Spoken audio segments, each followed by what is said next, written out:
So one of the big things that we added over the last few months is we added support for Ethereum Beacon Chain staking. So this is a really big deal because essentially this is a totally different blockchain integration. The reason for that is that your address, the way that the Beacon Chain works is that your address does not actually your address that you kind of use on a daily basis for your Ethereum isn't what is used when it comes to staking. So staking, you have to set these things called validators. A validator is its own self-contained address, its own self-contained set of private keys, all that kind of stuff, so that you can't just like add a wallet and then pick it up. You really have to add this entirely new thing. The way that this works is then if you are then looking at your validator, basically what you see is, and I'll kind of show this off here briefly, is you see a page like this that shows this is Beacon Chain, which shows it. What's happening is that every day that things are running, you are getting a little bit of Gwei. Gwei is very, very, very tiny. So Gwei it starts at 6 decimal points. So like this is a very, very tiny amount of money. It's something like in the order of like less than a penny or something like that. But you're getting it every 6 minutes over the course of the day. So for folks that use Bitwave a lot, that know about rollups and all that kind of stuff, this is how we look at this: is that you're basically we now sync the Beacon Chain. There's now a new address, there's new wallet type. So if you go into Bitwave, you go to the wallet, there's a new wallet type called the ETH Beacon Chain. You have to put your validator address in there. So you have to put your validator address in there, which is it's a longer number. This is not a normal address. This is a longer number. And then what we're gonna do is we start pulling in all of the transactions that are related to that validator.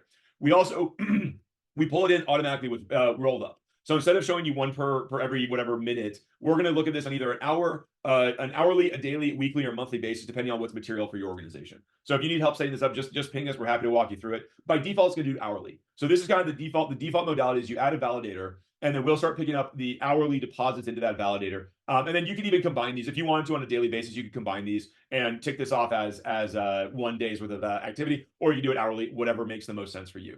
This is really exciting. Now, in order to comprehensively deal with ETH staking, it's actually relatively, as with all things crypto accounting related, it's relatively complicated. ETH staking in aggregate requires dealing with the Beacon Chain and then also tracking all your MEV rewards on the primary chain. So what happens is that when you mine a block, and you can see this person actually, this one just mined a block very, very recently. So when you mine a block, actually some of that gets, what's in green here, gets deposited directly on the execution layer, on the primary ETH chain. So you get a small deposit into your ETH wallet, and then you also get the reward off of the block on the Beacon Chain. Is that those two things together that comprehensively deal with the staking rewards that you are picking up?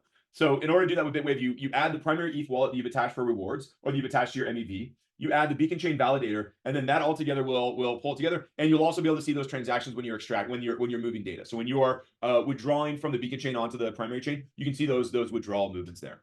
Here's what it looks like in Bitwave. It's what you would, as with all things Bitwave, we try to make it be exactly what you would expect, where you just see an amount every hour. You see an amount that it gets priced, and that is what you are doing there. So super, super, super exciting on that type.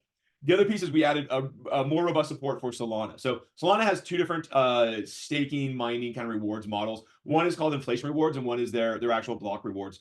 We add support for the inflation rewards. You don't need to add a separate wallet for this. If you have a Solana wallet that is currently involved with staking or rewards, you add that to Bitwave. You'll see all the normal transactions, the absolute best-in-class Solana support to and from, and everything you could possibly imagine. That's pretty cool. As well as now you start to see inflation rewards that get picked up automatically right there.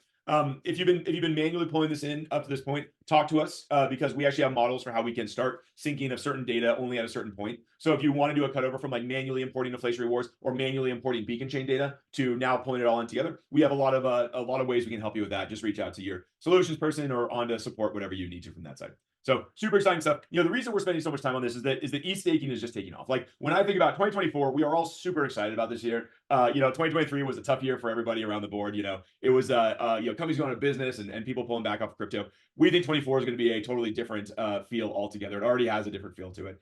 And staking is going to be the second use case. The first use case we still see is going to be payments. People using USDC to move money around the world instantaneously. How do you beat that? But the other part of this is the obviously that staking is you have ETH, why not put it to work? This is just normal kind of stuff where you can buy it, you can take money and make more money off of it. So we think this is gonna be really big, and it shows here. I mean, the trend for ETH has just been up and up and up and up to the right for ETH staking. So I guess it looks like we're kind of settling around 30 million staked here, but I wouldn't be surprised if this just keeps going up here.